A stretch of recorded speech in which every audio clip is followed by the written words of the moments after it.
All right, welcome back, everybody, to the ATB NFL Live Show. A day late, but we always want to make sure we can get a show up, so hope you guys can join us this time here on Monday nights. Mother's Day also as well. Didn't want to intrude on anybody's time there.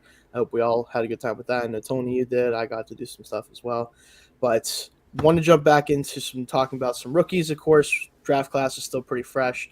Only, not even a month out. We're only a few weeks out from the draft. Still have lots to talk about with that rookie class. I do want to mention as well for you guys, Tony and Zach, that and Zach, you actually brought this up. I'm glad you did. Matt Ryan is not retiring, but he's not likely playing, I guess, right now. He is joining the booth CBS and going to be doing some stuff with them, following the path that most former players seem to be trying to take now, which I don't blame him. If the job's there, take it. Matt Ryan probably doesn't need the money, but I'm sure he's happy to get paid to stay around football. So any thoughts on that, guys? Let's go to Tony first on that.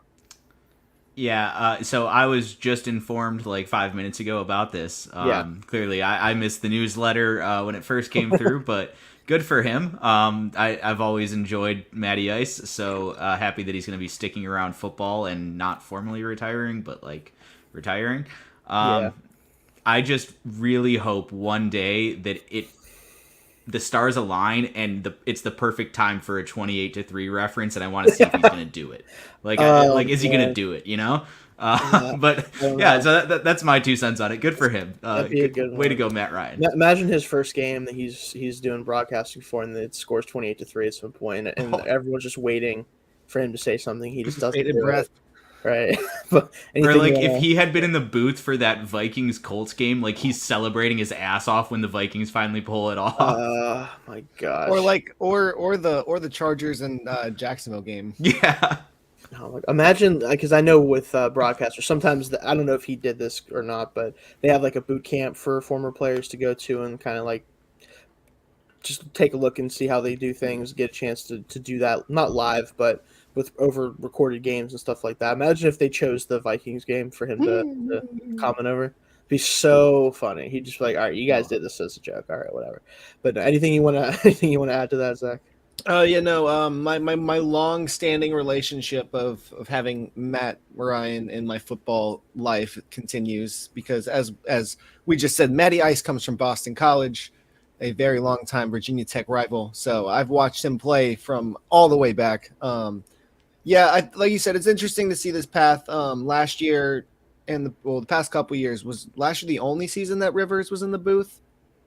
Or was he in Rivers? No, he wasn't in the booth. He was just open. Yeah, he was just open to calls. I know Breeze was in the booth and he was open to calls. I know that there was some conversation between him and the Dolphins when stuff was going sideways last year. That, yeah.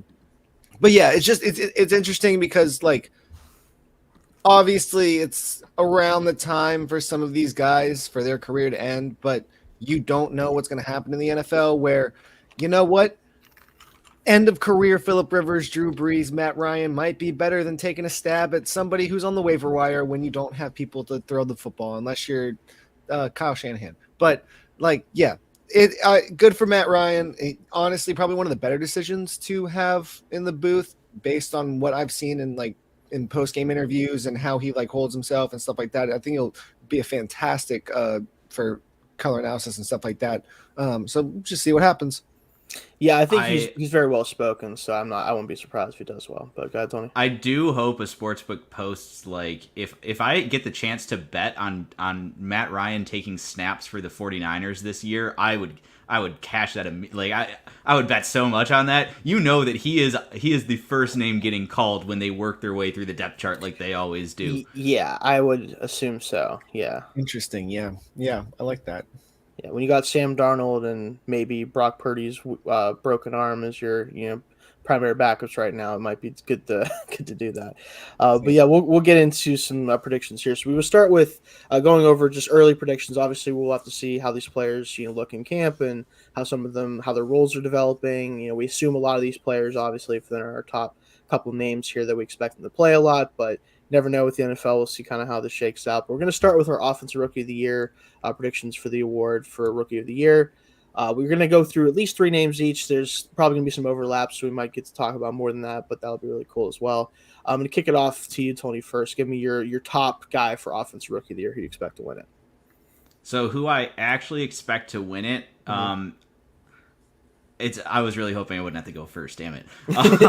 It's tough. The name that I have written down first is like obvious in like a hey, who do you think has a good shot at it? I think I'm going to go with my second name, Bryce Young.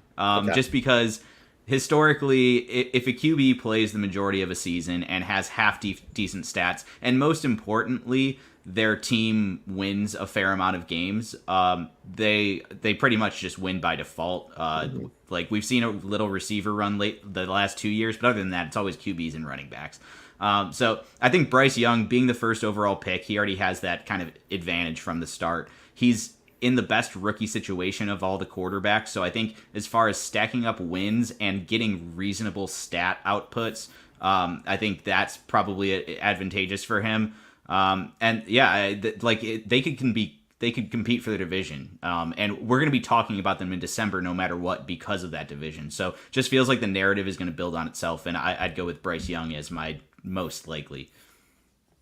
Makes a lot of sense for sure. Yeah. And let's jump to Zach here. What do you think for your top guy? Yeah. It's ironic because I had Bryce Young first on my list, but if you would ask me who I think would most likely win it, that's not who I would say most likely win it. I just put him on there because it's the first name. And as you just said, Tony, quarterbacks, running backs, wide receivers. Well, I'm going to go with a running back, and I'm going to go with Bijan because you know what? Tyler Algier is a fantastic running back, and I don't want to take anything away from him. But when you take Bijan 7th, right? Eighth overall, there is going to be some expectation that he is going to be starting the majority of snaps in the He's going to be backfield. toting the rock. He's going to be toting the rock. He's going to get 300 plus touches for sure. And as we saw last year with the Falcons, they tote the rock as good as any team in the NFL. For sure. He's going to get his touches. He's going to get his chances. We'll probably talk about him a little more later when we talk about our situations with quarterbacks, but like I think he has one of the best setups and opportunities of any player drafted in the first rounds in the entire draft. I do have one other player that I'm hoping I get to snag on the second go round that I feel that way about. But yeah, no, it seems almost easy as anything for it to be Bijan. Yeah, I immediately regret choosing Bryce Young. Bijan was first on my list, and you just you said it. It makes sense. Why didn't I do that? It's easy. Like again, with Bijan, especially because obviously there's a lot of quarterbacks in this class that we expect to start. 3 specifically that we think will get starting reps at least enough to be in that conversation. But Bijan might put up a season that you just can't ignore statistically. It's very possible. And so even if one of the quarterbacks really plays above average for rookie, even, it might still be hard to beat him out. And we do have like a recent example of this exact scenario playing out where Saquon won it over Baker, who played an entire season well. Pretty much, yeah. And broke. I think he had the most touchdowns before Herbert broke it. Right after. And like the best Brown season in ages. So the exact scenario I was just laying out for Bryce Young, recent history example, the running back won anyways. Damn. Right, yeah, and honestly, as good as Barkley was his rookie year, Bijan is set up better, I think. Oh, absolutely, yeah, for sure. So. It could get he could get some crazy stats, but since you guys took the 2 most obvious guys, it's kind of why I wanted you guys to go first. I want to give you guys that opportunity there. My third guy actually on my list, and it is really about the fit and the situation. I think Jordan Addison of the receivers has the best chance because he has Justin Jefferson on the team with him. A lot of targets are going to be going his way, but he's going to be detracting a lot of attention as well. And TJ Hawkins is a good player as well. So you could say that Addison's probably going to be maybe the third guy in the receiving order. But I think in that offense, there is room for another 1,000-yard receiver on the outside or inside where he can kind of slot in between those spots. So he can play a little bit outside. Some Z, he can play the slot. I think there's going to be a lot of opportunities for him to get big gains because of all the space that those other guys will open up. And if Kirk can get comfortable with him, I know this is a season they really want to go for it because after this year, Kirk is definitely gone, in my opinion, from a cap space perspective and everything else. He wants to put out, he wants to show up. I think he's going to look Addison's way a lot once those 2 get comfortable. And even though I wasn't the super high on Addison overall as a prospect, he still was a really good player and a good fit for what they need next to Jefferson. So I think he has a good shot to put up good numbers. Probably not enough to compete with the quarterbacks, the running back, but I think he'll at least have a pretty solid season. We'll do snake order here just to give myself a chance here a little bit. I did have Addison as my first wide receiver. I didn't have him quite at 3, but I definitely agree with you. He has the clearest path to wide receiver 2 production, and if he puts up 1,000, 1,100 yards and a few touchdowns, clear path there. Yeah, so I do think he's got the best actual runway to produce for sure. Another guy I want to talk about who also has a really good runway, but might just be limited a little bit by the fact that there's 2 guys firmly ahead of him. JSN with the Seahawks. Again, it's really going to come down to how many targets he actually ultimately gets, right? Because you have Tyler Lockett, you have DK Metcalf. Those guys are going to get a lot of the targets, a lot of the attention, but he fits so well. He slots so well into that offense that I think if they throw the ball enough, which obviously drafted a running back in the second round to help with the running game too, so you might see a little bit more of a reliance on the run game. But I just think he's going to have so many quality looks, right? It's quality opportunities with the football, and he showed he can really make it happen after the catch, and so he can get some big gains. He's not going to be one of those 10 yards to catch slot receivers. That's not his game. He's going to be able to get some chunk plays just based off of that as well. So I think he could put up solid numbers. I think he's going to be a weapon in the red zone too. I like his ability to separate quickly down there is going to be a really good weapon for Geno. So I could see him getting some of those targets as well. But wanted to make sure I throw him out too because I think those are the 2 guys that I see the clearest path to getting a really solid rookie season out. Yeah, I think it's worth noting with the Seahawks because people keep bringing up the Zach Charbonnet pick.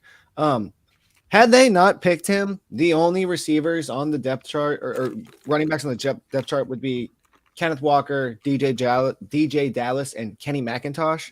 I'm not scared of the Zach Charbonnet pick whatsoever. They needed running back depth. Yeah, they do, and they're they're both going to play. They are so. Yeah, they're a team that justifies early running back picks more than normal teams because they run it so much. And let's be honest about who Ken Walker is. I love him. Go Sparty, but he's a very boomer bust guy. He's probably not a guy you want taking every carry, and he's gotten banged up, and so getting a different type, the bruiser he's going to get you 6 yards. He's probably not going to hit the home runs, but he's going to make the right decisions and get you 6 yards. It's an equal pairing, and it makes sense for them both to be there. I think it's a really perfect marriage in the backfield. And Zach, your point is right. Like they needed it. Yeah. Yeah. Because the same thing that you were saying, I think that JSN is in a really good spot because not only he can play outside and inside, but there's already going to be heat taken off of him because he has DK and Tyler Lockett ahead of him. So, all right. So let me go into my bag here. I guess I'm going to go and be the running back man because Jahmyr Gibbs. I'm going to get my 3rd overall pick at. I already know who it's going to be, but I'll let Zach go. No. So Jahmyr Gibbs. Look. We're talking about first-round running backs, and it's not even like we're talking about first-round running backs in the 20s. We're talking about first-round running backs in the top 15. Yeah. Jahmyr Gibbs is going to be playing a lot. They've already talked to him heavily about his role in Detroit. They're going to have him taking passes out of the backfield. As we talked about 2 weeks ago, they had him over Bijan. So they were going to take him no matter what. He's going to be playing. He's going to get the snaps. So I think this could be one of these instances where we have 2 rookie running backs who have their clear defined path and are going to be just going at it the entire season. Just who can hit holes better, who can get the better stats, who can really put their name out there and be the rookie of the year. I think it's really interesting too because, like you said, his role is really going to be what defines his rookie season and whether or not he can be in this race. Because if he gets 150 carries and 50 catches, I don't think he sniffs the top 5 in the rookie of the year. Just because there's quarterbacks are going to be playing, Bijan's going to be there. He's going to have to get 250 plus touches one way or another. And I think that's possible for him. The fact that they did sign Montgomery, he's going to have to play some too. You don't want him just to be like a short yardage back with that price tag. I think there's a role defined for him too. It's just going to come down to can he score touchdowns as well in the receiving game and the rushing game? Does he get enough carries? Like I said, because if he doesn't get enough carries, I could see that hurting him a little bit. But he's going to be really productive for them. It's just going to come down to how many touches they're willing to provide him in year one. But I like the fit there, though. He needs to give Jamal Williams a call and see what the heck he was studying every week to make sure he can be there. He was studying Amon-Ra St. Brown falling down on the 1 yard line, teeing up a touchdown opportunity. Yeah, for sure. Yeah. I completely agree. Gibbs is probably underrated in the rookie of the year market right now, just because that draft pedigree, their usage, and the style of offense. It just makes so much sense to have a player like Gibbs. They're going to be throwing running back screen passes. He's going to, if he wins, it's going to be because he hit home runs in the explosives. I mean, that's what put him at 12th overall. Yeah. But if he gets, he takes a few 80-yard screens to the house. He's hitting holes and just flying down the field. And he stacks up enough of those highlight reel plays, that's going to really boost his stock. And it can help limit, because I do think you're right. Like, he's going to be splitting carries, so he's not going to get the full touch volume that Bijan would. But if he's turning those into home runs, then I can see he'll have a better shot that way. Hitting. Yeah. So on to my next one. I've got my number 3 overall. I think everybody knows who it is, and I appreciate you guys going off the chalk and not just talking about the QBs, which now I'm about to do. But Anthony Richardson, it's a very clear and obvious path. He has to play, and honestly, like, he can miss the first few games if they want to take the conservative route. I hope they don't. I just want to see him play now. Yeah. But even if they start him like after week 4 or something, the video game type numbers he's capable of putting up, he doesn't have to be as good down to down. Similar to what I was just saying with Gibbs, the explosives are what people are going to remember with him. So let's say the Colts win a few more games than expected, and he's a part of that. He's scoring touchdowns on the ground. He has a few highlights of him ripping the ball downfield. Very clear path. With Shayne Steichen, it's a perfect marriage. So we know what that offense can be, and I really do hope they play him early, because they've got some weapons. It's not perfect there, but it's something you can work with. You guys want to say anything about Richardson, or should I just dive? I mean, it's pretty. If he plays, the rushing upside is going to be what puts him in the race. Because I don't think that this passing offense, at least in year one, is going to be consistent enough and explosive enough that he's going to put up a ton of numbers in the passing game. But if he can put up 800-900 rushing yards and 7 or 8 touchdowns or more, and also be a competent thrower of the football numbers wise, he's going to put himself in that competition up with, the Youngs and Robinsons just off that fact alone. Because, the voters are going to love watching him run around and run through people. So definitely a solid pick. But yeah, let's go to your last one here. Yeah. So I'm really just the QB guy, huh? I'm just going to hit the 3 QBs and that's it. Yeah, I have other guys that it would have been fun to talk about. I made a full list of 9, but I'm going to do it because he's there. CJ Stroud. Listen, this is like I said from the start with Bryce Young. This is a quarterback's award if the quarterback clears a bar. They don't have to do as much to win this award as the other positions. CJ Stroud, I've been saying that the Texans wasn't like a great landing spot early, and the more I'm thinking about it, their offensive line is built like it is solid. That's not really a concern. I don't think, at least not a big one. They could improve on like a couple positions, but they've got Laramie Tunsil, they've got Shaq Mason. They've invested money in it, and I think it's a good offensive line, which I think is important for CJ Stroud, and I think it's important for the style of offense that Bobby Slowick, a Shanahan guy, will run.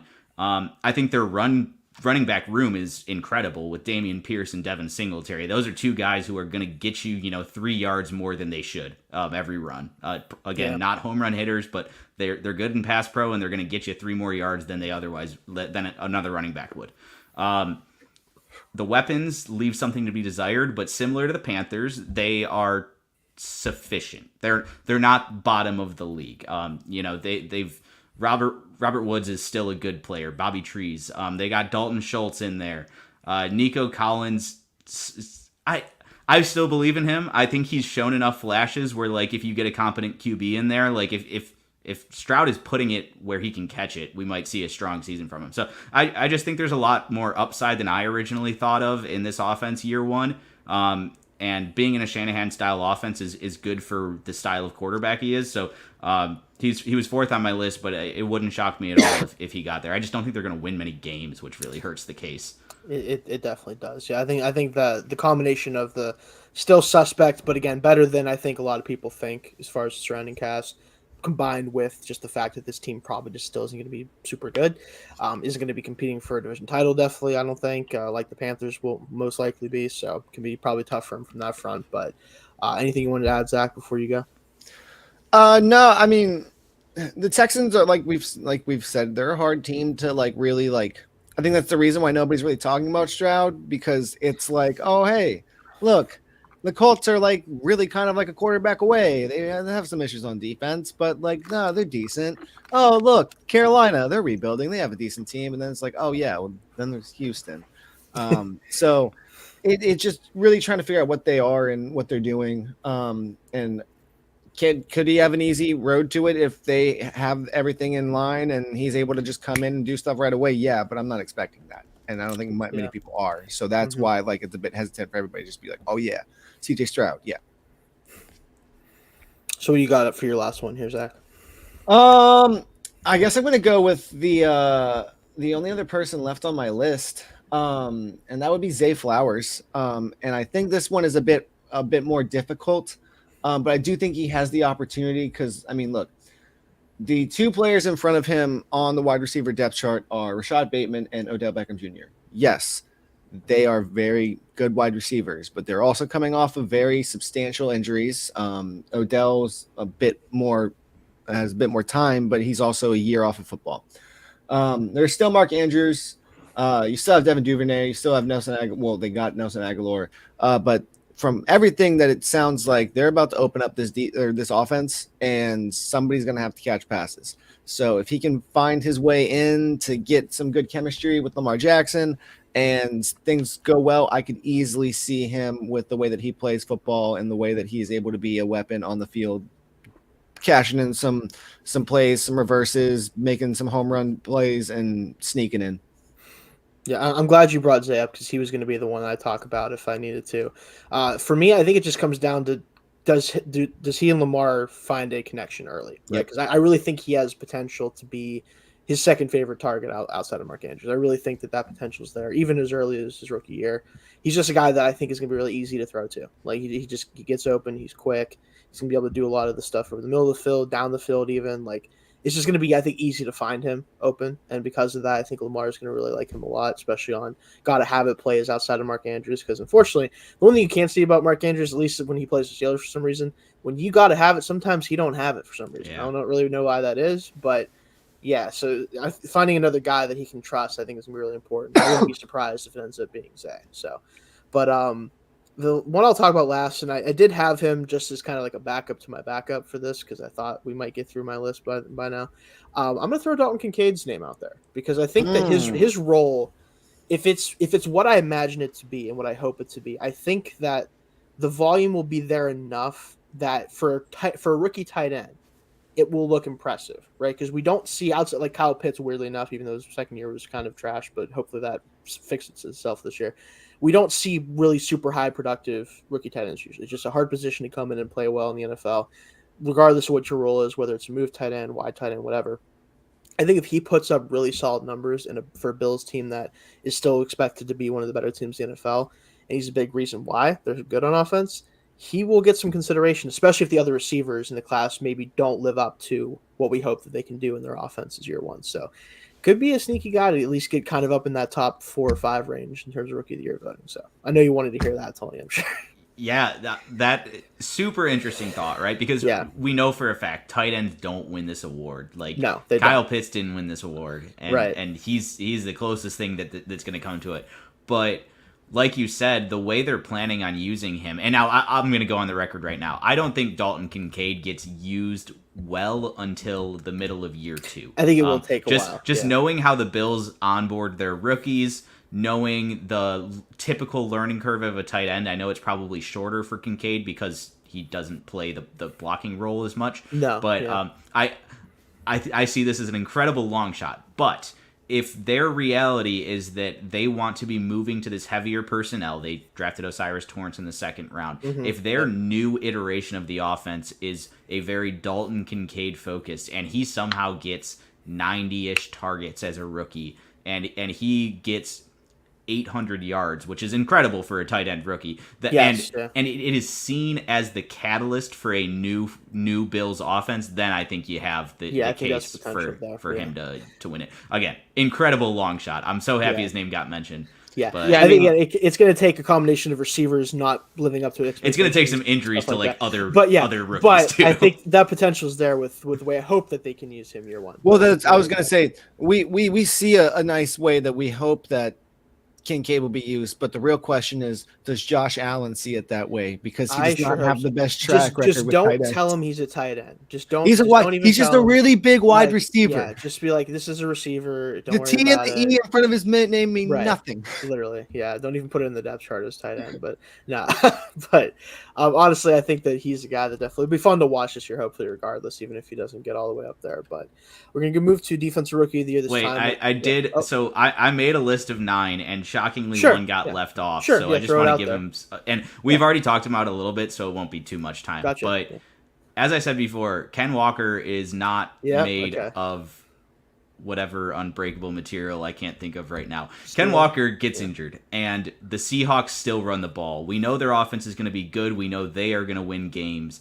If their rushing attack is filtered primarily through Zach Charbonnet, he has a strong upside case to be offensive rookie of the year. So similar to how Ken Walker had a really good shot at it because Rashad Penny went down.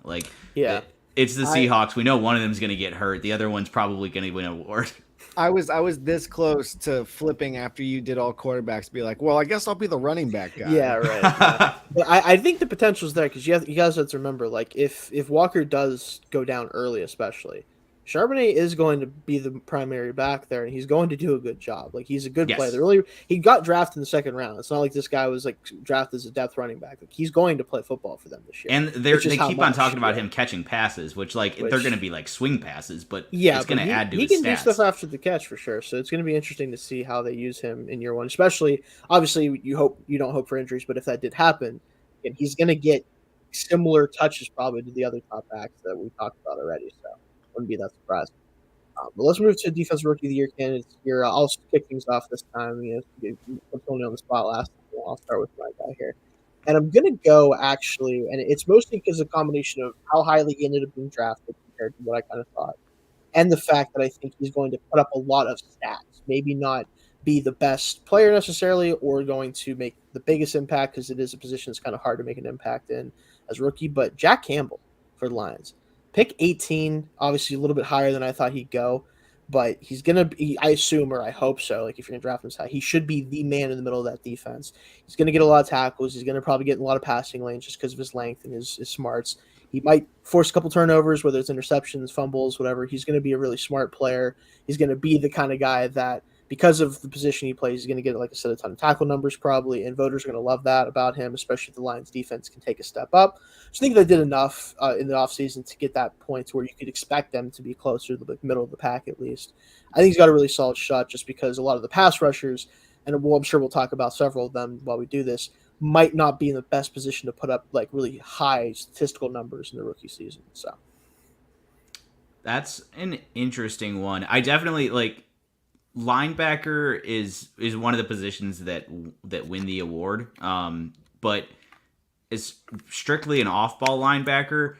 It doesn't happen that often. It's Shaq Leonard and it's Luke Kuechly, and that's really it. That's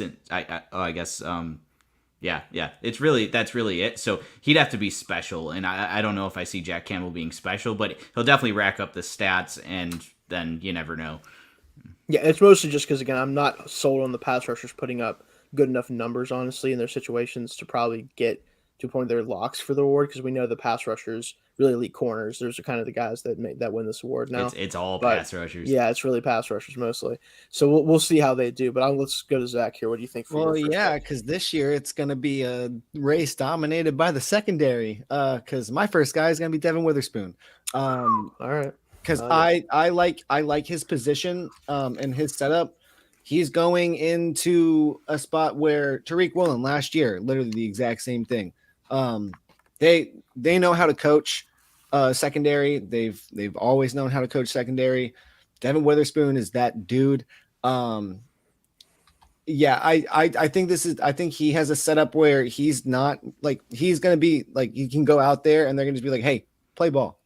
Just do your thing. We have people to help you out. We have guys to get your back, find your thing. And I don't given from whatever all the stuff that was talked about before the season or before the draft with Devin Witherspoon and how he played at Illinois, I think he's going to hit that field and it's going to be like a Sauce Gardner, Tariq Woolen, like, yo, I'm here to play.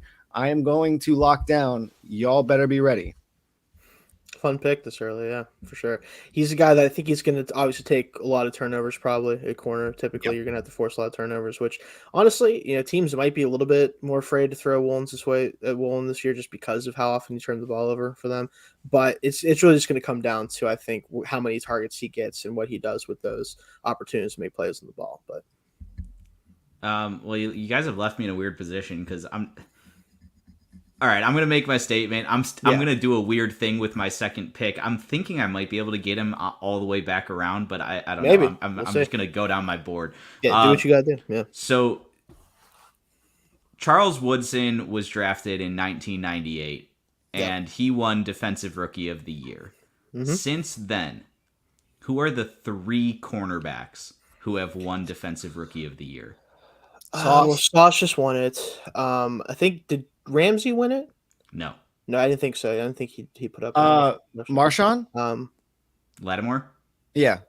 Yes, he won it in 2017 because he had a Sauce-like season, right? So that's right. So those 2 examples are All-Pro rookies, which they're rare. Right. Who's the third?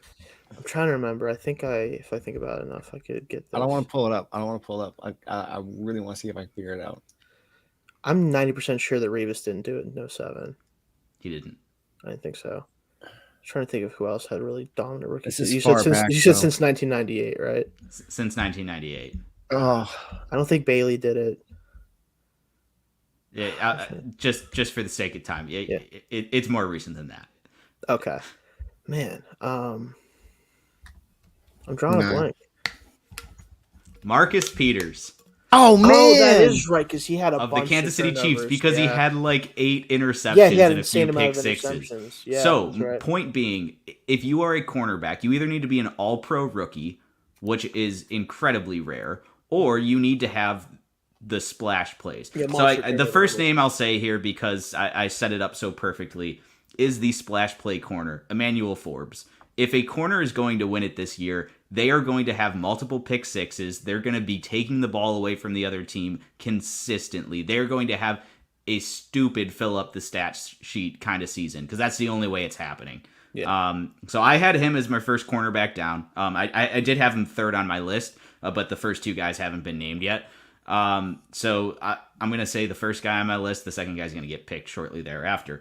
But going back to the well of like who has won it in the past. So I said those 3 cornerbacks. Yep. The 2 linebackers. Everybody else has been a pass rusher of some shape. So Micah Parsons, pass rushing linebacker, right? Everybody else has been straight edge or D tackle. Rushing the passer dominates. You don't have to be that good at it as a rookie. You just have to do it, and you get preference by the voters. So Will Anderson was drafted 3rd overall in an incredible trade up. He's the Alabama guy that now gets to work with D'Amico Ryans. He's going to have every opportunity to rush the passer there. He's going to be the premier guy. I know that the situation isn't incredible, but I expect D'Amico Ryans to do great things with him.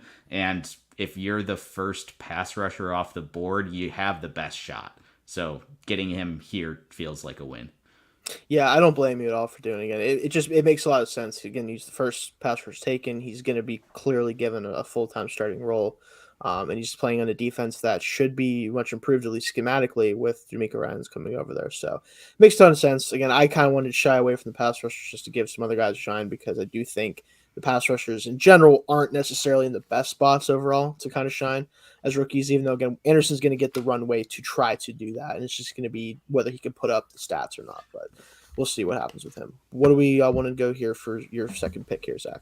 Oh man, so it's do I go chalk with my second pick and hope that my third one, because I still have most of my list available, or you know what, I'll do that because I think there's a chance I'll still have it available on the turnaround. All right, Jalen Carter. I mean, he's going to the Eagles. He's gonna have every opportunity to just walk right in and just dominate. It's the Eagles defense. I don't really think we have to say much more about the Eagles defense. But this is the fact that Jalen Carter was, despite not being the first pass rusher taken off the board, was probably the best pass rusher in the class. Whether or not going to Philadelphia and being with a lot of former teammates eliminates all the character side aspects, whatever. I'm still on team. He made a bad decision, and people make bad decisions. But he again, another opportunity where he has every chance to go out on the field and do it. It's just, will he do it? Yeah, I think it's just really for him, it's going to come down to playing time because obviously, like that defensive line, even losing Javon Hargrave, is still very much a strength of the team. And I think that if he gets enough reps, I think if he plays, 60+% of the snaps, which is definitely not out of the question, I think, depending on how he looks, he could put up enough numbers to be in that conversation for sure. Because just all the talent around him will give him opportunities there as well. But I hesitate with guys who I'm not confident are going to play a ton of snaps, just because they could look amazing but not put up the stats required to win the award. That's kind of the main thing with him. But I get it though. Anything you want to add with that, Tony, with Carter? No, yeah, I had him fifth on my list, and I did say like doubtful because of reps. But if something happens to the people above him on the depth chart and he has to play a ton, we know the talent. Like the path is very clear there for him to do it, and D tackles can win. It's just if Philadelphia has their way, he won't have any shot at the award, based off of how much they choose to play him. Yeah, for sure. And for my guy, I'm going to go next up on my list that I have, Lucas Van Ness for the Packers. I actually think he's going to have a big role for them. I really do. He's the type of player that pushes pockets really hard for I think he's going to have that role where he's the one that kind of crashes down on stunts, and he might get a lot of cleanup sacks. I really think that's going to be kind of his thing. He might not put up a ton of overall statistics, but I think he's going to be the one that kind of gets there at the end for a lot of these pressures that they're going to dial up with him. Gary might also be a little bit slow coming back from his injury, so he might not get the full-time reps right away. They might give those to him. Preston Smith's still a good player, but he's getting a little bit older. I could see them slowly phasing some of the other guys out, especially Smith, and letting Venice get a full runway, especially down the back half of the year. So now it's out of their pick a little bit, but I see the role for him. I think he's the guy that actually might have a solid shot of leading the whole class in sacks just off of the cleanup sacks and stuff I could see him getting as that secondary rusher coming later on in the rep. So, wow, yeah, I didn't really have him in consideration, full honesty, just because I think he didn't start at Iowa. I think he's still pretty raw, and then I don't think the Packers defense is good schematically. So I just have worries there. But I mean, we know the player. Like I'm probably discrediting him too much because the way you laid it out makes perfect sense. The opportunity's there, and he's the type of player they like in that role. That's my main thing. Is I think his overall season might be a little bit lackluster, honestly, for a top 15 pick if you look at him from down to down. But I think the statistics might be there enough because of the way I think they're going to end up using him, where he kind of is this guy who stunts after Gary crashes down. Some of the defensive tackles crash down. He can get around guys that way, use his athleticism, the best of his ability. There's a runway for him to clean up sacks a lot and kind of get that final pressure to get the guy down. So not the best way to win the award, in my opinion, just because I'd rather give it to the guy who actually plays the best. But we know how this works, right? If you put it, if he gets 10 sacks, it doesn't matter if 8 of them are kind of clean up sacks that aren't big wins. If he gets 10 of them, they're probably going to be yeah, that guy had a great season. So it is what it is. But let's go back. Actually, I have to do my last guy here because we're doing the snake. Man, I kind of want to. I don't want to take this guy honestly from some of you guys. I don't think. Give me Felix Anudike-Uzomah. All right, we're good. We're good. My gamble paid Because I off. know that like he won't get talked about if I don't talk about him, so I'm gonna throw him out here. He was on my list. Yeah. He was 7. Okay. Oh, there you go. Okay, so but yeah, I know that you'll have one of your guys still though at the end here, Tony. But Yeah. I think with him, like he's just again the opportunity is going to be there, right? Because I think he's gonna get starting reps opposite of the Karlaftis last year they drafted. That Frank Clark's not there anymore. I think he slots right into that role. I think he's a ready to go player. I don't know how great statistically he'll be. Unfortunately, that's kind of why this pick is a little bit rough for me, just because I don't know if he'll have the sack production necessarily. But I do know that he's going to be a quality player. I really think he's ready to go from that role, being that kind of bigger bodied edge rusher for them as well. He'll be fun to watch. I think that Kansas City defense is kind of shaping up pretty well, honestly. I think they're going to be pretty solid this year overall. So. Yeah, he's got a huge upside case. Yeah, for sure. Like I said, he was on the list. I think he's got a clear snap count opportunity. Exactly. Like, he's going to get those after opportunities. that, and then his bend is scary. So he can get around the edge. Hey, shout out to us for correctly making that pick. Yeah. Yeah, we did get it. Yeah. I mean, I was slotting in just it's going to be an edge. Who's left at the end? Yeah, it was like Will McDonald or Felix Anudike. And then Will goes early, picked. so I'm like, well, it's not going to be him. So I'm glad we went with Felix on Good that for one. us. We did it. Yeah. We did it, guys. We did that. But let's get your last pick here, Zach. I just realized I was worried about you stealing one of mine when I think I might be stealing one of Tony's. Okay. After you said the my guy comment, I'm going with Mozzie Smith. Ooh. Whoa. Nose tackle. What a nose tackle on the podcast. Well, because all I'm saying is we're talking about people that have to have the time to play. He's going to be a day one starter for Dallas. He is going to be the anchor of their defensive line that had no interior stout presence. Now, whether I'm just like going from from a playtime aspect. He is going to be played a lot. He's going to be on the field for their defense a lot because that was part of their issue of defending last year and part of the things why they were so weak. If he's able to fill that hole and get some of the flashy plays in the stats, and all of a sudden we're sitting here 18 weeks down the season, we're like, oh man, Dallas's defense, they found what they needed behind Micah Parsons to actually.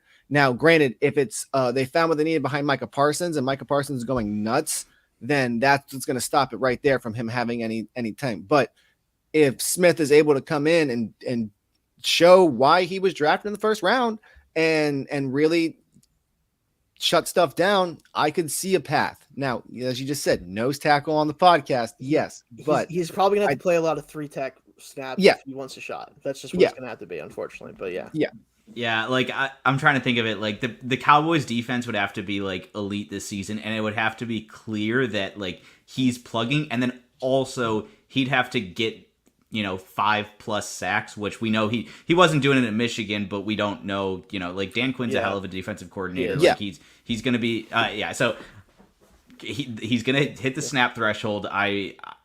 I doubt we see a one tech nose tackle, but crazier things have happened. He'd have to play a lot of sets up perfectly for me. Guys? I'm just picking the chalk here. I know, yeah. All right, so I want to name so many more names, but Tyree Wilson, come on, it's obvious. I thought there were injury. I would have said that, but I thought there were injury concerns there. Yeah, there are injury concerns, but at this point of the game, I'm going to take him. That's what the Raiders said, right? I think that now playing time. Obviously, Max Crosby has the one spot down on lock. Chandler Jones disappointed, but they're going to play him, so they're going to bring him on slowly, which really hurts the upside here. But Chandler Jones gets injured and he fills in and just eats. Crazier things have happened. Crosby, yeah. I do want to because I had so many names written down and I didn't have Van Ness or Mozzie. I have one other one, and that was Christian Gonzalez, because that pairing right there is just stupid. Yeah. Fair enough, but I mean, again, the ball production, we'll see. What were some of the other guys you wanted to mention, Tony? We'll see. All right, so you're gonna notice a theme real quick. Will McDonald. I actually am really sad I didn't get to say this one. I was hoping somebody would snipe Tyree Wilson so that Will McDonald would be top of my list. He's going to have a defined role for sure. He's with the right team. He's got the right coaching. He's got the right opportunity. And he's really good. We just saw him play out of position the entire time at Iowa State. Like if he goes wide 9 and is just told to attack, we could see like a 12 plus sack season out of him. And then if the Jets are also winning because of other stuff, we know that there's a history of people voting for Jets rookies. Example last year. I think that's a super, like I'm putting money on that one. I also had Nolan Smith, which I think is obvious. He plays for the Eagles. If Hassan Reddick goes down, boom. BJ Ojulari is like a sleeper one for the Cardinals because he's going to get runway there. Like he'll have to make an impact. Who else is playing? Right? Yeah. And then most importantly, I had this guy over Lucas Van Ness, and I really wanted to talk about him. Byron Young for the Rams. Another guy where opportunity and just freakish talent. I think he's going to, like, at the end of the season, he's not going to win the award, but people are going to be saying, Byron Young, why wasn't he drafted earlier? I can't really argue with any of those guys. I think there's so many guys, especially like even some of the later round guys, because of fit, could certainly get themselves in this conversation. Just because some of the top guys didn't necessarily go to the best spots to produce necessarily as rookies. You could see some of the other guys who just have more runway and just better players around them to kind of shine a little bit. Like so you already mentioned Christian Gonzalez, Zach. Maybe I'm just this linebacker guy, but like I could see Henley having a big role linebacker for the Chargers. And as a coverage player, get a few interceptions, make a couple splash plays, might be up there at least in the top 5 voting somewhere.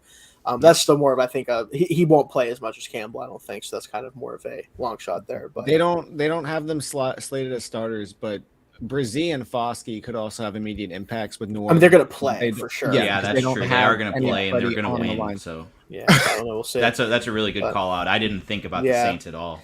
Yeah, Foskey I think is a guy that probably is going to be not able to get the sack production, but he's going to play a lot of snaps, I imagine. But Brzee. Yeah, Brzee is kind of a wild card because if he shows that potential right away, and instead of maybe later on, who knows with him. But that's kind of our predictions for the Rookie of the Years. When we get all those guys out here, we'll see kind of how the season progresses and see what these guys' roles what their roles are as the season starts to kind of see where we're right and where we're wrong. But now we want to finish the show just talking about some of these first year starting quarterbacks. And some of them have some starting experience last year or in the past, but this is our first true full runway we imagine, at least for some of these guys, we're going to have going into the season, just what we expect to kind of see from them. So I'm going to start just kind of down the line with some of the rookies. So I'm going to start with Bryce Young, first pick in the draft, of course. I want to start with him. We kind of all agree, and we talked about it when we were doing Rookie of the Year talk, that he's in the best position of the rookie quarterbacks to succeed, not just on the field personally, but as a team, right? I think the Panthers are probably the best team that drafted a quarterback this year. They had to move up from 9-1 for a reason. They were a little bit ahead of some of these other teams. So I'll start off with Tony here. I want to see what you think about Young's season, what you expect from him, what you kind of expect from the Panthers as well. Yeah, I talked about it a bit when I was talking about him as my Rookie of the Year pick. I think the team is going to be good. I think they have a high floor because they have a sound, strong defense, incoming, even better defensive coordinator. They have a solid offensive line with upside to be great, right? Cause they got young players in there who can grow into being great. Pass catchers leave a lot to be desired, but they're not terrible. So I don't think he's going to fill the stat sheet. I think he's going to have a few plays where we're all like, oh hell yeah, that's why he got drafted first overall. I think his limitations will also be clear. In his rookie season, we're going to see times where it's like, man, he's not quite there. Like he's clearly not one of these guys, he has to win in a different way. And that's going to be noticeable, but I don't think it's going to be prohibitive. I think at the end of the season, fans are going to be happy with what they get out of Bryce Young year one. I don't think it's going to be spectacular by any means. I don't think it's going to be like a Kyler Murray rookie year, but I do think that he'll have a good enough season where people feel good about him. Okay, makes a lot of sense. What do you think here, Zach, with that? Yeah, I mean, just looking at the depth chart, Miles Sanders, Chuba Hubbard, and Raheem Blackshear. Chuba Hubbard and Blackshear both played great last season. And then wide receivers, Thielen, Chark, and Terrence Marshall. You have Jonathan Mingo and Laviska Shenault as well, Shai Smith. Hayden Hurst as your tight end. I don't know much about the names on their offensive line, so I really can't tell you much there. Mm-hmm. But, I mean, as we've said, and looking at the other two, rosters for the rookie quarterbacks, he by far has the best weapons of anybody. Like, it's not even close. There really isn't much in either wide receiver group on the other two teams for Indianapolis or Carolina whatsoever, really. I mean, I'll take the Colts. I'll take the Colts receivers over. That's what I was thinking, else, just because like Jonathan Taylor and then also like Pittman and Alec Pierce. I don't know, Josh Downs as well. That's their top three. Yeah, which I think is better than Thielen, Chark, and I would say Terrace Marshall. Yeah, for sure. For me at least, I would say Thielen and Chark are better than Pittman and Thielen at this point. I don't see him as a wide receiver one. So if DJ Chark is a wide receiver one, that's iffy. I think for sure. But I think Pittman is the best receiver of all those names. Yeah, I think. Honestly, I think Alec Pierce is just in the other pool of names. The rest of them, honestly, you could throw on an equal playing field. Maybe I'm a bit more down on the Colts wide receivers than everybody else, but I've always felt like that's one thing holding them back severely is they really don't say that. Yeah, I agree. Yeah, I mean, granted, I mean, hopefully Hendon Hooker doesn't have to play because Jared Goff played pretty well last year.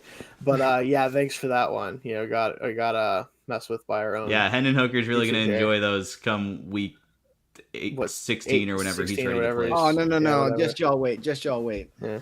And also, just gotta wait for Jameson. It's hard to bet on Jameson Williams at this point, but you know.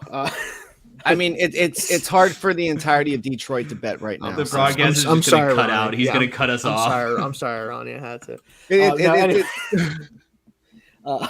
But no. Yeah. As far as Bryce Young goes, I'll just kind of dive in with this a little bit too. But I think he's going to look the part from the get-go, right? I think he's the most prepared to play in the NFL. Honestly, I really do from a skill set standpoint. I think they're going to challenge for the division title. And that's the important thing here. I think that he's going to give them quarterback play good enough for them to hopefully get over the hump that they almost got over last year, despite all odds. Okay. You know what? This is not nice because he knows what this means right now for me and how difficult it is. Oh, yeah, that must be ruining your life in the right Yeah, side. So for those who don't know who might tune in, I am site expert for the Grizzlies fan-sided site, and I'm not having a great time right now. It's not the best. You've not been having a great season. So yeah, listen, don't call Jock because I don't want to have to barricade my house. So let's not do that. Anyway, but is it going to be on Instagram Live? Honestly, I hope so. I might get some clout at least out of it. Anyway, so I do think Young's going to look the part. Like I said, I think they're going to challenge. I could also see him mostly because of the fact that there's 17 games, and I expect him to have to play all 17 games. You'd imagine. I could see him challenging the rookie passing record because it's 4,374 yards by Andrew Luck. It's not as hard to get there with 17 games as it used to be, obviously, and I think that they'll be in position where they'll still have to throw enough where like. You could see, and if he breaks that, even if he doesn't like look spectacular doing it, that's going to probably make him the shoe-in for rookie of the year, I imagine. Like that's automatic. Like that's automatic then, right? So like I can see that happening. I think all the other rookies are not really in position to do that for a combination of reasons, but that's something I'm looking out for. If he plays all 17 games, does he approach that number? Because again, it's not as hard as it used to be to kind of get up there in passing, especially if they do struggle a little bit more than we expect, and he has got to throw the ball more. Let's move to CJ Stroud. Because I think this one is really interesting. I have my thoughts on it. I'm going to kind of save it for a little bit too. I'm going to start with Zach here. What you think on CJ Stroud's rookie season? What do you expect to see from him? Yeah. So I think this is the outside of the coverage for the offensive line, like we said earlier, the offensive line coverage is pretty good for Houston. Yeah. I like where they're at right now. This is where I have my most questions on who is he throwing to? Because all right, we'll throw out Indianapolis and Carolina. Robert Woods, Nico Collins, and John Mechie III. I will say there's upside, right? Like that is the one thing I keep coming back to. Like Robert Woods, we know exactly who he is. That's your steady vet. And Mechie, I liked him in the draft. He is fully back to form. If he's healthy, I could see him. We have no way of knowing until we see it, right? But like he was very good, and he was drafted in the second round for a reason. And then Nico Collins, they invested a lot in when they traded up for him. They traded up like they spent like a ton of surplus value to trade up into the third round to grab him that year. He's shown flashes, and again, he has not had competent QB play. It's No. not just because Ronnie's like monitoring this that I'm talking up the Michigan guy, but I honestly I think there is an upside case for him. Yeah, I agree actually. So, but anything else you want to add, Zach, before we get Tony's thoughts? Here? It's just as we said, we don't know what Houston is at this point. We want to think, like we said when they hired D'Amico Ryans, that like, oh, this is the move that they're making to go in a positive direction. This is the move that like oh, they're thinking about long term. And then they did what they did in the draft, and it's like, okay. So I really can't make. I don't think he's going to be bad by any sense. I don't think it's going to be like, and the Texans are rolling out there for another week, and man, this is just going to be rough. But I'm not having any like insane expectation. It might be better than Tennessee, but like, is that where you want to be right now? Yeah, it's tough. Well, what do you think, Tony? Yeah, we're still on Stroud, right? Yep, Stroud. Yeah. So I said it when I picked him because I've already done my whole QB spiel. Didn't think that one through for myself. Yeah, you're good. But you're good. The line is good. The pass catchers are sufficient with upside, as I've stated. And Dalton Schultz, I do like. I keep forgetting he's there, but Dalton Schultz is a good add there. Run game, I think, is going to be good because of Slowick and the line and the running backs they have. So he's not going to have to do much, which I think is the key. Like in the games where the script is going their way, he's going to look really good. And then there's going to be games where the script is not going their way. And all the questions people had about him under pressure, they're going to be unfair to him. I think we're going to see that a few times throughout the season. I do also think he's going to win one random game that is completely unwinnable, and we're all going to be talking about it forever. Like he's going to go into New York and win December 10th. They play the Jets. It's going to be something stupid like that. Oh please! Well, I know you guys would love that. Yeah. So. Yeah. No. Like he's going to win one of these silly games, and we're going to come out of the season being like, CJ Stroud, like he didn't answer the questions we had about him, but he had that one game. Yeah. So for me, I think it's pretty simple. I think my expectations, I think he's going to struggle initially adjusting to smaller passing windows in the NFL. Simply not even because of whether he's good or bad. It's just so different, I think, for him compared to playing at Ohio State. So I think there's going to be an adjustment period for that. He's going to show flashes of his anticipation and accuracy to adjust like in passing windows. He's going to show a lot of that stuff, especially as the season progresses. And I think more importantly than anything, the team probably isn't going to do very well. But I do think that by the end of the season, there won't be a lot of questions about whether they made a solid choice at 2. I really think he'll do enough to get there. That's really, I think if he does that, even if they do finish with, a 4-13 record and they give up that high pick, that they probably shouldn't have, like we talked about, Tony. I know you're not very happy about that for them. Even if that happens, I think at the very least fans will be able to say, okay, we think we have our quarterback. And that's they're going to be able to say we have our quarterback, and we're going to be able to draft Marvin Harrison Jr. to pair with him at 2nd overall because we still have that pick, right, guys? Oh, wait. Right? We still have it, right, guys? No. Oh, no. It's going to be awful. They're going to miss out on the chance to do the Burrow chase thing, and it'd be really funny. Yeah, all terrible. Yeah. Real quick, it seems we have a visitor that hopped in here for us. Hey, what's going on? I'm pulling a Shayne right now. I see that. Yeah, I am known to do this where I just show up in streams because I was bored. So that's probably what we have here. So what's going on, Brandon? No, this is I have to make a case for Stroud and also have to point out the fact that Marvin Harrison Jr. is going to fall to us one way or another. Oh, okay. Are you guys going to have that bad of a season? I mean, I kind of hope so, honestly, but I'm not betting on it, so no. Absolutely not. I'm having my Ravens and Ohio State fandom mixed together right now, so. There you go. Fair enough. Okay. Well, you can have one of the other 5 receivers that'll get drafted in the next 2 years. Okay, you can have one of them. Honestly, they're going to be they're in the range for is it Ibuka? I always mispronounce it. Yeah, let me get Ibuka. Yeah. Another stud. One of those many young wide receiver talents that's been coming out of that college as of lately. Oh yeah. But no, CJ Stroud is going to have a phenomenal year, whether He's got no one to throw to. As long as the offensive line keeps him safe, which so far it seems like they're putting Yeah. a little bit of emphasis I in think the that line will be rebuild. good. Yeah. So I think Stroud is going to do a phenomenal job with, bringing back that Texans identity. I hope so for their sake, for sure. Yes. But and as far as the whole thing with Ja Morant here that Ronnie had to throw in. Go ahead, lay it on me, Brandon. I've already heard enough of these. You can tell me that I don't know.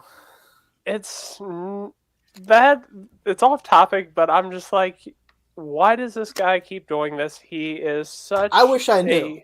Such I a high up there piece for the Grizzlies, and it's just like, what are we doing here? He's the first guy that never was even in the hood that's trying to go back.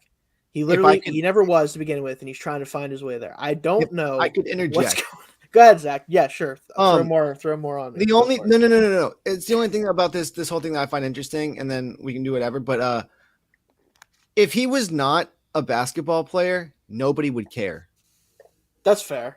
Literally, but he signed a contract saying he wouldn't do it. You're 100%. But people do this stuff all the time. The only reason it matters is because and they don't get in trouble for it. But the only reason that this matters is because he is a public, he is a public. And the NBA is like, hey, we can't have Gilbert Arenas happen again. It's not happening. Yeah. So, but I think it's even more interesting with that because it's not happening at an NBA facility. Now, granted, you're right, he can't do it. But if this were anybody else, this would not even be a blip on a radar. This is fair, but again, this is number 2 that I've had to hear about a gun related to John Moran. I'd rather not. His friends must be so pissed too, because they're just relying on him for money, right? They are. And they're on Instagram Live, and they're like, "Oh shit, Ja brought out his gun again," and they have to hide the camera. Yeah, they have to try to hand the camera. They're looking out for the $200 million bag that Ja is not looking out for. Bomani Jones has said many times, you have those friends to be the ones to pull that stuff out so that you're not doing it. If they're around you and they're not doing that, why are they around you? Why you're the one doing it? You shouldn't be doing it. I don't know. Fun week for you. But anyways, back to the CJ Stroud Texans topic. I think the Texans are just finally on top of getting the rebuild set, and I think they're going to have at least over 500 season. They better hope so, because otherwise that trade was disastrous. Because as good as Will Anderson might be, and we talked about this last time, Tony, they had either better be real good or the Browns had better not be good at all, which is, I guess, possible, but that roster is pretty solid. If he ain't Myles Garrett, that trade doesn't pay off. Yeah, it don't work, which, again, I got to give the Texans credit to some degree for going for it, but they just didn't do it the right way. It did not go for it the way that they probably should. You know what? Looking at their schedule, Brandon might not be as far-fetched as we're thinking. DeMeco Ryans better coach his ass off on defense, because if he does that, then they always have a shot, because, it'd be easier if they were an NFC team, I might almost be like, yeah, I kind of get it. In the AFC though, it is too. I could go through all the fingers in my hand. Thank you, Zach. Before I go, I get through all my fingers in my hand before I get to a bad quarterback in the AFC. That's just not a great position to be in if you're a team that's not all the way there. You're 100%. You're 100% correct. However, they have the I would say the comfort of being in by far the worst division in the AFC. So they do they get to play Tennessee twice, and they get to play Indianapolis twice. Yeah. So that's 4 games right there, and then they get to 4 games. We're not calling those wins. I'm not. No. But I'm saying I can't call. No. I'm saying win a bowl. Win a bowl. That's fair. There is a difference between winning and win a bowl. All I'm saying is, I hope that you're right, Brand. I really. The NFC South. They're going 0-4 against the NFC South. The entire NFC South. They might be. They can the take Bucks. the Bucks. They can take the Bucks. All of the other teams I would say are better than them, but yeah. Arizona. Okay. Yeah, they actually play them back to they played all 4 right in a row. They do. Holy crap. That's a weird schedule. Very fun for the schedule. But also, the Cardinals. listen, the Cardinals might lose that game on purpose, even though it doesn't really matter, I guess, like, because they're going to have their pick and that pick, but like they might just be like, yeah, we're not going to show up at this game because and I think they can beat Cleveland. There's some winnable games on this list. Cleveland. Of course, they can beat Cleveland. Listen, as much as someone who wants to make fun of Cleveland, I just don't want to right now because I actually kind of like everything they've done, minus the obvious thing that they shouldn't have done. Yeah, I think they've done well with what they have. this schedule isn't nearly as menacing. Well, it's a last place schedule, so it's not going to be. But like, I'm not picking them worst to first. Let me tell you that much. That's not. Oh no. I'm not saying you guys are either, but like they're not. I'd say at least worse for tied for second. We'll see how the Colts. I'm comfortable with worst to worst. I think it comes down to how the Colts look, honestly, with Richardson, assuming he starts. But speaking of which, that's who we have next on our list here. Moving along, Richardson for me. So I'll just kick things off with him. I think this just comes down to when does he play? If he plays immediately, I think that it really the answers or how I think about him is going to be the same. It's just what kind of numbers is he able to put up on the ground, especially because I think if he starts from week 1, there is a really, really solid shot this guy rushes for 1,000 yards and 10 touchdowns. I really think so. Like if he starts from week 1, he's going to put up stupid numbers on the ground, whether it's because they do it on purpose, whether it's because he runs for his life because he's not 100% sure what to do. Regardless of what it is, he's going to put up some numbers. And we just saw Justin Fields put up similar numbers, and Justin Fields is an awesome runner of football. He is not the specimen that Richardson is. It's not the same thing. I think it's going to be designed more than what Fields had too, which is going to be important. And I think that's going to be kind of the main takeaway from his rookie season is how productive can he be as a runner? Can the passing come along? I think it'll be good enough to at least inspire confidence there. That's kind of my end all be. And I think that they're going to be a mid-ish tier team overall. I think that team, as bad as it was last year, a lot of that was for reasons that were almost outside of the control of the team. Sometimes it felt like, or the roster and the coaching staff, like a lot of weird stuff happened. And I think that will kind of correct itself a little bit with Ballard kind of hopefully back in control there. But what do you guys think? We'll start with Tony here, actually. Yeah, I think he's going to have a pretty good season. I do think he starts sooner rather than later. Shayne Steichen has openly said the whole, you learn by taking reps. Yeah. And he did it with Jalen Hurts, as soon as they got Carson Wentz out of the building, they didn't play around. Like, they just played him. Let him figure it out and hope it works out. So I think he's going to get playing time. I think their weapons are, I keep saying the word sufficient because none of them are like great, but they get the job done. They've got those really tall tight ends, so you can just fire it in. The Johnny Woods season. The thing we're going to be talking about with his rookie season are the legs, right? He's going to have a few highlight passes, and that's all that's going to happen on the passing front. We're going to be caring about the legs, and he's going to run for a lot of yards. I think that offense is going to be schemed up well. Jonathan Taylor's either going to take attention or run free. So excited to see the numbers out of the rushing offense there. Yeah. What do you think, Zach? Yeah. I mean, like I said, I'm on the record of thinking that Minshew is probably going to start a few games this season. I don't see him jumping in week 1. I can still see that for sure. I think it just comes to training camp, but do also think that he will play this season. I want this to be the answer for quarterback for Indianapolis because I don't want to keep watching the carousel continue season in, season out. Right. But and I want Richardson to succeed because like this is a really cool pick. I want to see him fulfill these massive expectations. But I also don't want the insanity of Jim Irsay to also ruin this. So I'm just like, Yeah, I guess you always have to think about that. What do you think, Brandon, while you're here? Considering I am surrounded by Indianapolis Colts fans here on the Indiana side where I live, and I am just 2 hours away from Lucas Oil Stadium, the pick is cool. It's definitely revolutionary for this organization, but Jim Irsay and his family are going to Irsay.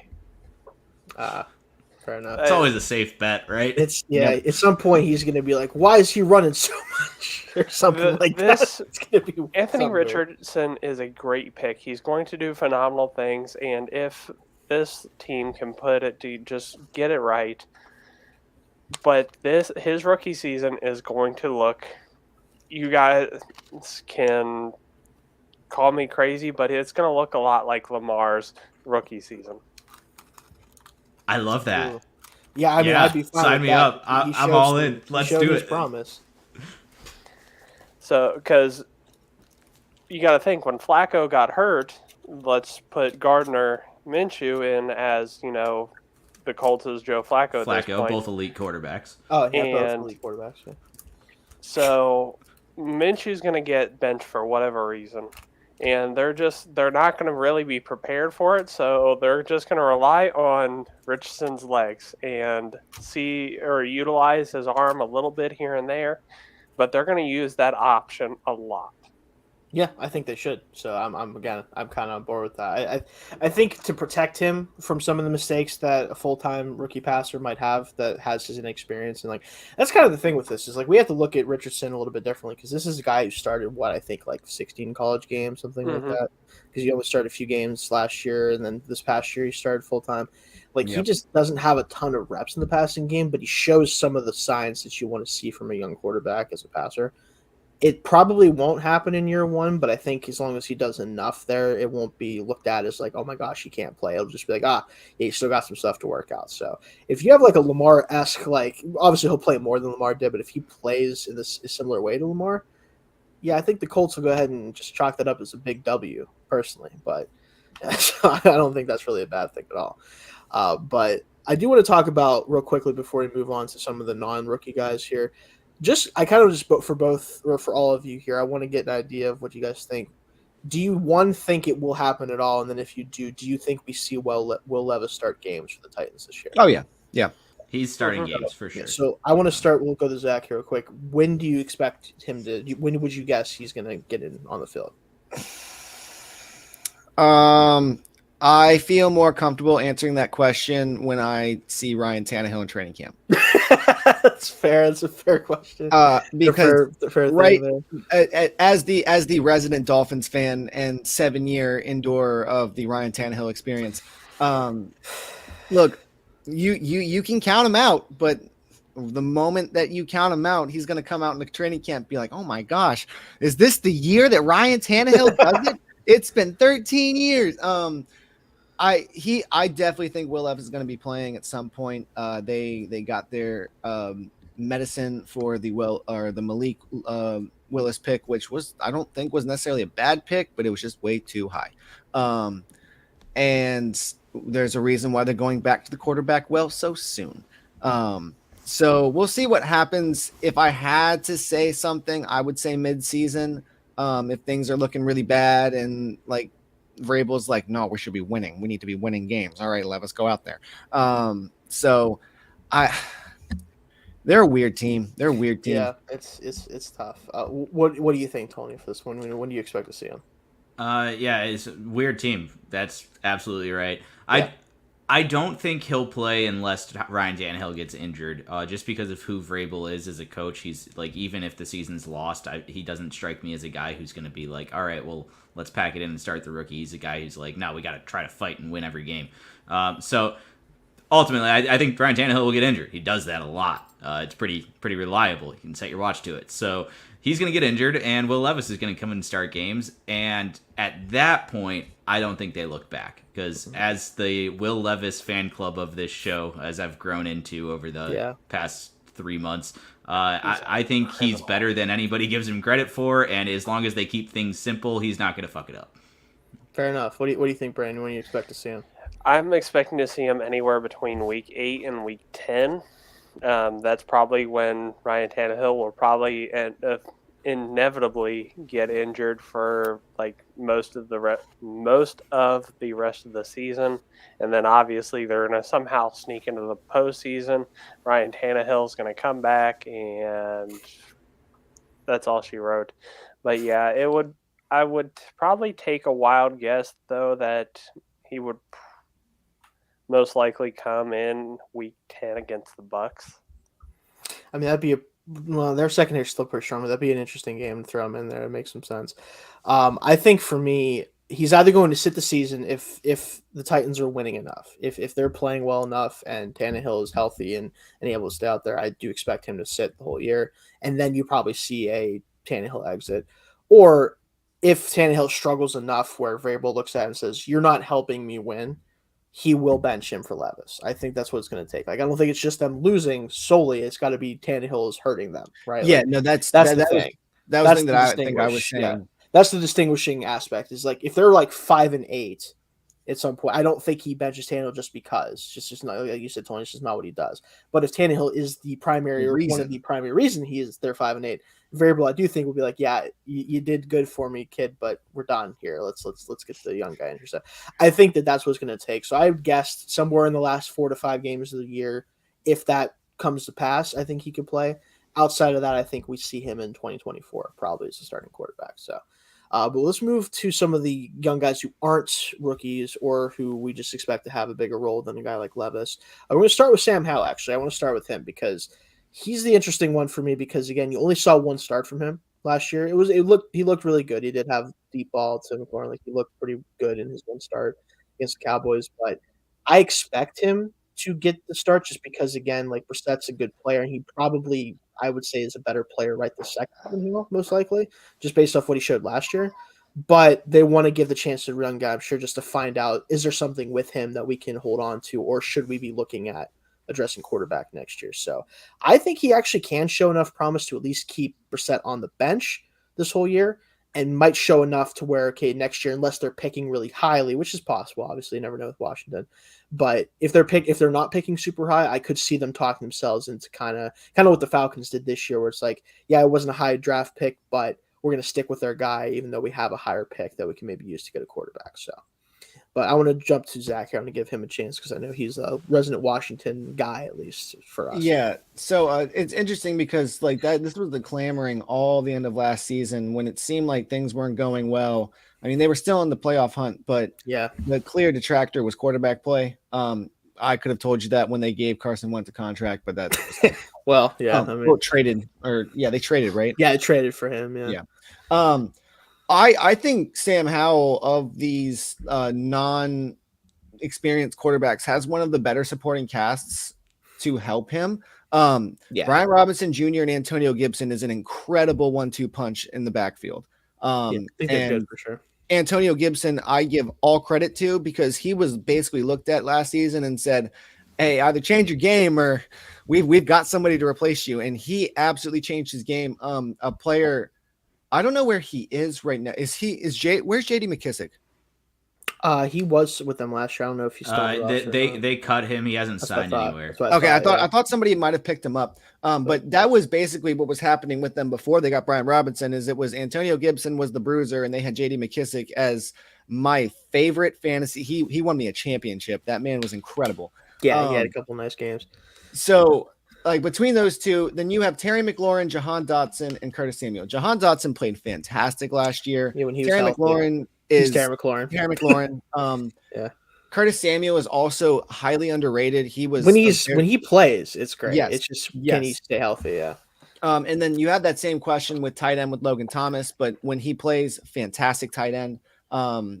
They have a very good team. The defense, the thing for Washington has and always will be, when will your defense be your defense? Because they never start the season well. There were some games early in the season that they definitely probably should have won. And it was because their defense just could not stop anything. So Sam Howell played really well in that final game. Who did they play? Dallas? Dallas, yeah. Yeah. I don't think that this is as crazy as some of the other scenarios that we were looking at when the Falcons, when they was like, oh, would you want to give a contract to Lamar, or are you going to take one of these quarterbacks early if they have the shot? Washington was never in that position, and there really wasn't anybody available. And Sam Howell really didn't show you anything where you were like, no, we can't do this. I don't. The only other quarterback, which I know I put the message here, which after we talk about Sam Howell, I do have to go because I have to work at 10. The other quarterback I feel this way is Trey Lance, because outside of injury, there's nothing that's happened to him where I'm like, well, there's no reason you're out on him, right? Yeah, so I'm excited to see what Washington does this year. Granted, the team is sold. We'll see what happens with all of that. But yeah, they have a very interesting roster I mean, you have the Eagles and you have the Cowboys, but you could be one of these for one of these divisions who's looking to be the first one to put all 4 teams in the playoffs. So Hey, you never know, but yeah, if that it is can happen. It yeah, can happen. it can happen now with the 7th seed. So, but no, I'll let you definitely go, Zach. I know you got to get to work here in about an hour. So, thanks for Yeah. joining us, As I said, I got a nice 10 p.m. to 6 a.m. shift. So I appreciate you guys, and we'll see you guys on Sunday. But it was great talking with y'all. Yep, awesome, Zach. Have fun. Yeah. Oh, I will always. Yeah. Well, enjoy yourself. No, Yeah. but Go get a hoagie. Yeah. There you go. Anything you want to add, Brandon? The only Any thing thoughts on on that him, or- specific topic is the fact that Sam Howell does show promise with the Washington team, with the team being sold to a new ownership. Hopefully, this new ownership can actually take a stand to make the Washington Commanders a household, reputable, in a good way, name again. You hope so. Yeah. So, but having Carson Wentz, unfortunately, that's not going to have them really go anywhere anymore. They got to look to the future with Sam Howell because he's got a lot of potential to look forward to. But as Zach just signed off, I'm about right behind him. But thank you guys so much for allowing me to invade the NFL live show. No problem. And pull a you, Shayne. Tony, it was always awesome interacting with you. It's been a pleasure. You're welcome to crash anytime. Yep, absolutely. Yeah. But I hope you all have a fantastic evening. Absolutely. Thanks, Brandon. You too. But so we only have a few guys left here. If you want to run wait! I didn't get to say my piece. Oh, that's right, you didn't. That's right. Those guys undersold it. Sam Howell's winning MVP this year.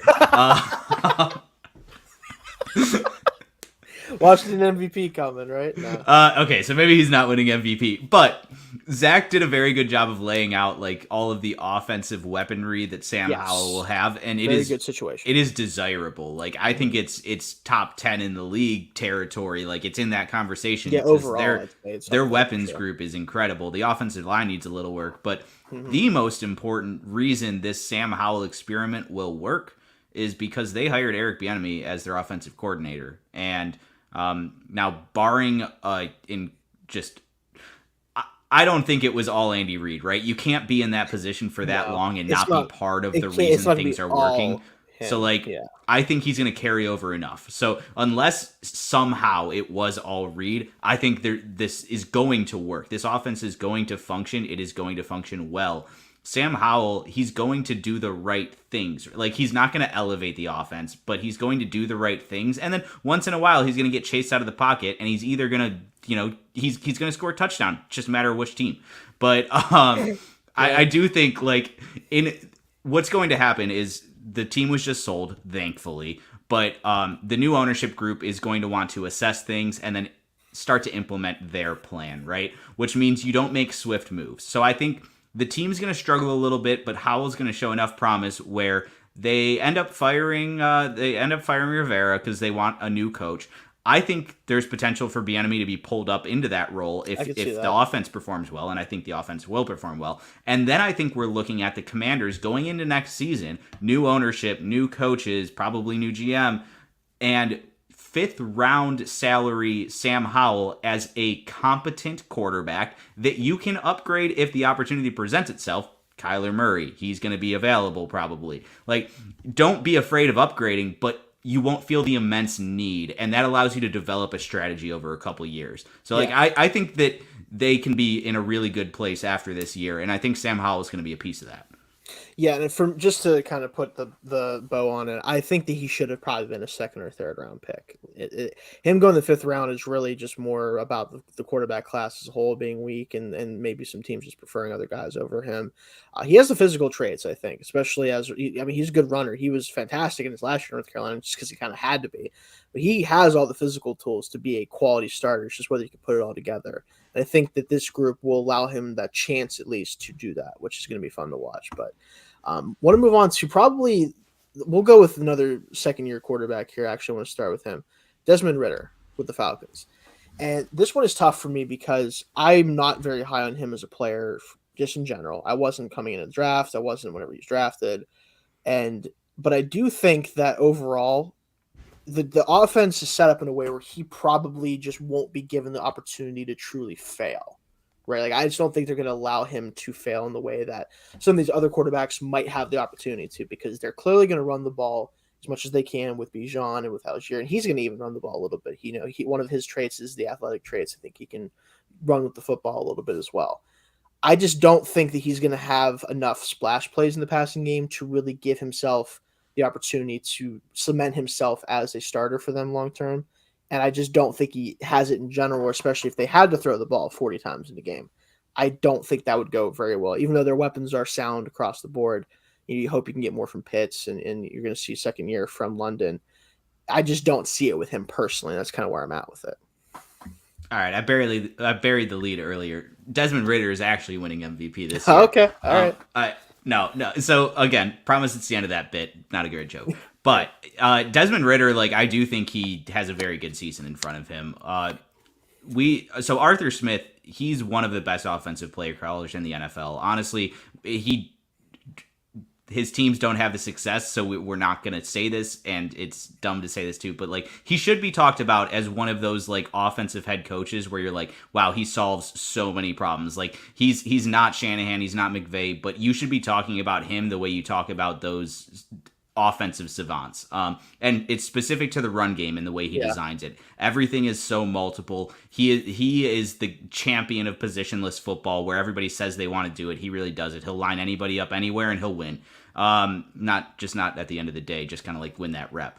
But Desmond Ridder is exactly what he needs in this offense, just because it's the Ryan Tannehill. Like that's all he needs to be. He just needs to be Ryan Tannehill, and I think he's perfectly capable of that. I was high on Ridder. I very much liked him as not a tier of guy where like, oh yeah, he can go in and elevate my offense. He can like eventually become an elite quarterback. But I think like he can be budget Kirk Cousins on a third round rookie deal, and you can win with that, especially when he's on the rookie deal. And the weapons are in place. I think the pressure is going to be off of him. He's only going to have to throw it when like the throwing windows are there. And even if they're losing, like they're going to be able to scheme up easy looks. Like I said, they've got weapons. So I think that he has a really good season in front of him. They're going to be contending for the division. I think it's very easy to envision a scenario where we're walking out of this season and they're like, all right, the Falcons got their guy at quarterback. And we all kind of know in the back of our heads, like, well, yeah, but when the rookie contract comes up, you're probably not going to want to hand this guy a market extension. But like, if he's willing to do the Jimmy Garoppolo $25 million deal, maybe he plays his way into that making sense for the team. Because the Titans, if they had Ryan Tannehill at 25 mil or the market equivalent back then, things would have looked a lot different. So yeah. I do think that Desmond Ridder, more so than Sam Howell, who is mostly joke hype, I think Desmond Ridder has a real path to like, he can start for them for the next like 5 years, just because of the way they choose to run their offense. Yeah, I think that's definitely a fair take, because again, the offense around him, I think, is what's going to make him viable as a starter. I did view him as a career backup at best, is just my personal opinion on him coming out of the draft. But with this type of offense, you can get by with that level of passer if he can hit those wide open throws, which I think he'll be able to do at least that pretty often. The guy that I really want to focus on, and we'll save the most, I think the most kind of not even controversial, but the one that's going to get the most conversation because of his situation and the other guy that happened to start last year. I want to start with Jordan Love. I'm going to leave Trey Lance for last because Lance is the one that's kind of most interesting, obviously. Jordan Love was somebody that when he was coming out in the draft, I had him by the time that the draft rolled around. I had him ranked ahead of Tua for me in that class. Wow. And it was mostly a potential play. It was mostly just like, I don't see Tua as this, especially like independent of scheme, a guy that I could see ever becoming a top 10 quarterback in the NFL, just physically speaking, as a passer, as just a physical specimen in general.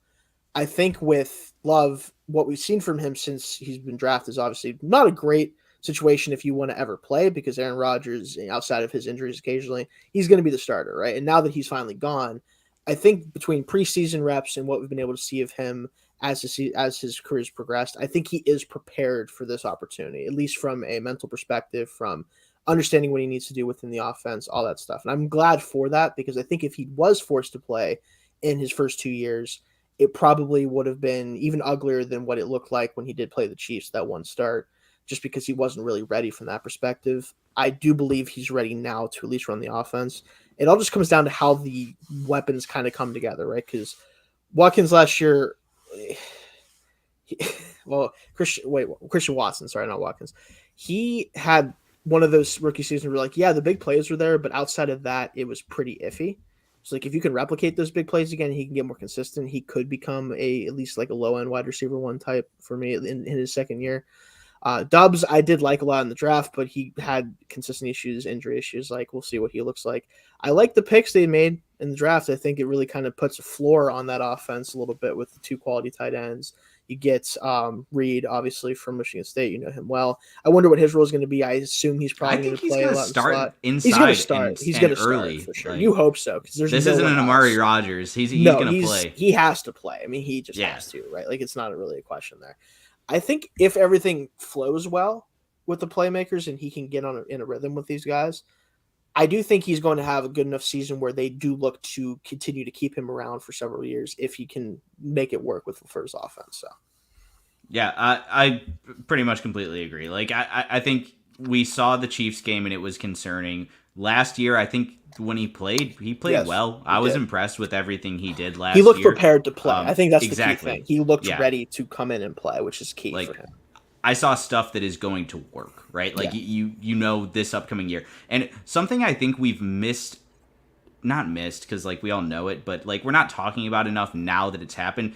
Aaron Rodgers being gone, this offense isn't a fit for Aaron Rodgers, and they were making it work. And when Rodgers was playing within it, he was winning MVPs. Last year, he didn't trust the weapons as much. He wasn't really willing to play it as much, and things just were ugly. He was clearly like out of it. But this is an offense that is very, very well schemed up. The way that Matt LaFleur stacks his plays on top of each other to open up things later in the game. It's really, really an impressive offense. And I think Jordan Love coming in with years and years of not playing but learning it. He's coming in without an ego, so he's going to run that offense as intended. Like you said, the weapons aren't great, but you've got the explosive element in Watson. Like if you just get him going, you can hope for the best.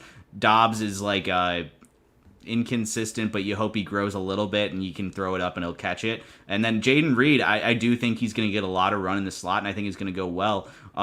Their run game, they run through those two running backs. I think they're going to lean on it even more now. I think they are going to lean heavy into 12 personnel. I know they drafted Luke Musgrave and Tucker Kraft, which I love both of those picks. I love Tucker Kraft.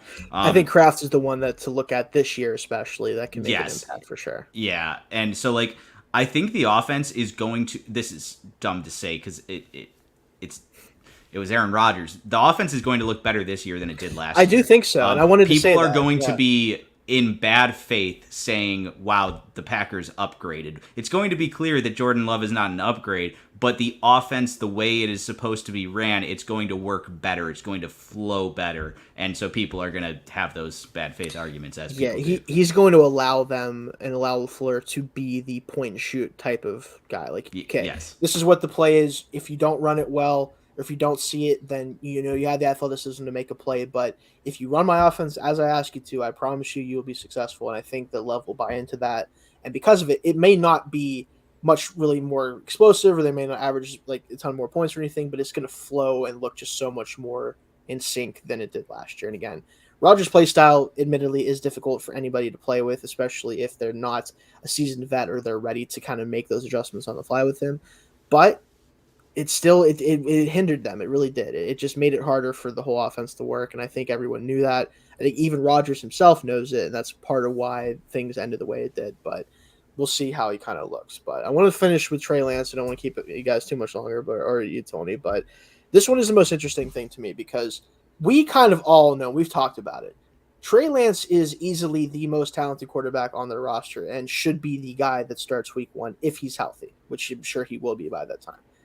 But there's no reason for us at this point, in my opinion, to trust that Kyle Shanahan, if given the opportunity, will not try to find a way, whether it's because he can justify it because of how Purdy played last year, if he's healthy, or, for some reason he just doesn't trust Lance and thinks that for Sam Darnold of all people can go in there and run his offense. I just don't know if we can expect Lance to play the full year. because of that. But if he does, I really think that he's going to put up the most productive quarterback season by a Niners quarterback since Shanahan has been there. I really do. Just you saw what Garoppolo did. It was a lot of turnovers even when there was production. He just didn't have the physical gifts to make some of the big time throws. Lance has all the physicals. It's just, can they trust him, and can he show enough? He hasn't gotten the opportunity, which is the hard part about it. Can he show enough to say, I'm going to hit the throws that every other quarterback in this offense has hit, but I'm also going to hit the ones that they can't?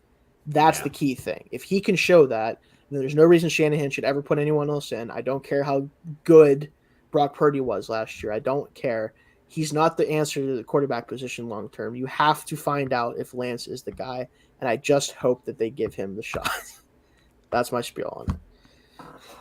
So I only wrote one bullet point under Trey Lance's name for this, and it's just, unfortunately, don't think he's playing for them ever again. That's what it is.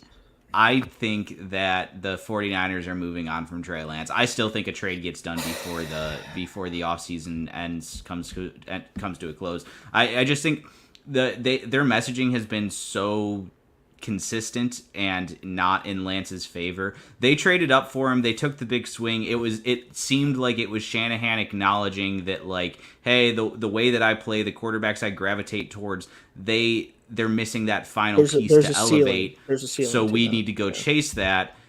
And now it feels like he has had success in the opposite way since then, and it feels like he's digging his heels in and saying and reject modern and go for the scrawny white kid who's got grit. Like that, it's Shanahan. It's inevitable. He needs to just accept it within himself. Trade Trey Lance.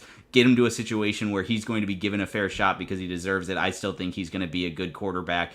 But ultimately, I think we're going to see Brock Purdy and Sam Darnold, and then a phone call to Matt Ryan when both of those guys get injured, and Trey Lance never takes a 49ers rep again, which is just...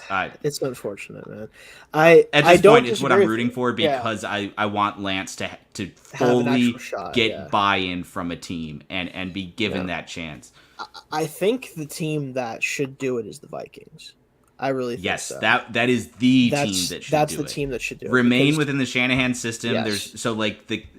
Those years spent learning aren't wasted, and you know that you're going to give him a shot. You're going to commit to him. I think Kevin O'Connell's a little bit more progressive than Shanahan may be in terms of quarterback play. I do think so that would be ideal. That's where if he does get traded, I hope it's there. I think he would obviously be able to sit behind Kirk. As much as I'd rather see him play as soon as possible, Kirk would give him the opportunity to get accustomed to that team and just the weapons that they're going to have next year too, especially if Addison hits and Jefferson's going to be there. Obviously, like that's what I hope for. But if not, I do hope that if he's going to be on this team, you have to let yourself just say, you know what, we traded up for him for a reason. He has the talent. I need to let him go play and prove he can't play before I say he can't. Like that has to be the mindset. And I know it's not, unfortunately, I know it's not. It's just for whatever reason, like Shanahan can't get out of his own way. It sucks. It really does. And I don't mean anything bad about Brock Purdy, but he is not an NFL starting quarterback long term. No, he is not. No. I don't care what he looked like in the system. I just don't. It's not going to work long term. And if people think it will, I'm glad that you're the optimist here. I really hope that it does, because honestly, it'd be really cool to see this story keep playing out.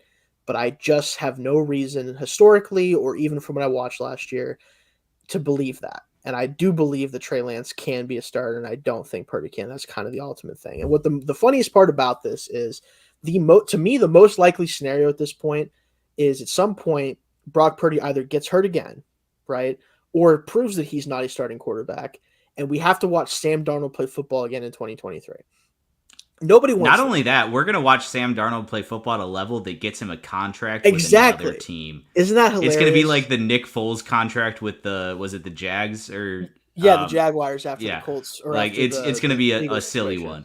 And it's so funny because like Sam Darnold has found a way to continue to stay relevant solely based on his potential at first with Carolina and with the Jets in Carolina, and now he goes to the only team in the NFL who almost by default probably will make him look like a starter because he's got the ability to at least make all the easy stuff happen. It's just once he has to think for more than 2 seconds, his brain falls out of his head.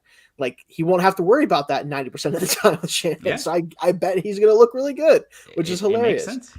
It's just, and he's the same age as Hendon Hooker. He's still got his whole right. whole career. He's got the whole career ahead of him. Like he's gonna parlay this into at least 7 more years as an NFL quarterback somewhere. Oh yeah, yeah. This is the start of his Chase Daniel era. Exactly. Yeah. Which, hey, more power to him. I'm always for guys sticking around and getting paid. And Sam Darnold is like a genuinely like good guy too. Yeah, so, he like, he just sees a lot of ghosts every week. It's tough. Yeah. Like he'll never get away from that. Like that line is perfectly encapsulates his entire existence as an NFL player, and it sucks. I feel bad for him, but this is what happens. But all right, well, we're gonna let you guys go this week. Definitely big show, long show, very fun to talk about these guys. We'll be back with something next week. I have to kind of come up with some ideas of how we want to approach it as we get closer to camp. Once that happens, of course, we'll have more things to talk about, what teams are looking like, what guys are showing out. But for now, that'll do it for this week. Thank you for joining us, and join us next week as well.